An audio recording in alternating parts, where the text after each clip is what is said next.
બનાસકાંઠા જિલ્લામાં આજકાલ lucky ડ્રોની season શરૂ થઈ હોય તેમ ઠેર ઠેર લકી ડ્રોના આયોજન કરવામાં આવી રહ્યા છે।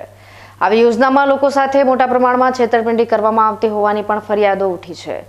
કોઈને કોઈના લાભાર્થે યોજાતા આ લકી ડ્રોનું આયોજન ગેરકાયદેસર રીતે થતું હોવાની ફરિયાદ ઉઠી રહી હોવાના પગલે પોલીસ પણ હવે હરકતમાં આવી છે। બનાસકાંઠા જિલ્લામાં લોકોને છેતરવા માટેની આ સ્કીમનો માસ્ટર માઇન્ડ માનવામાં આવતો અશોક માણી સામે પોલીસ ફરિયાદ નોંધાયા બાદ હવે જિલ્લામાં અન્ય સ્થળો પર પણ થઈ રહેલા લકી ડ્રોના સંચાલકો સામે ફરિયાદો દાખલ કરવાનો સિલસિલો શરૂ થઈ ગયો છે।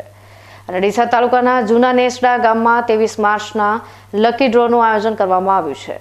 અને લકી ડ્રો પહેલા જ બેલડી પોલીસે નેસડા ગામના 3 ઇસમો સામે પોલીસ ફરિયાદ દાખલ કરી છે। પોલીસે આ ફરિયાદ પોસ્ટરોના આધારે દાખલ કરી છે।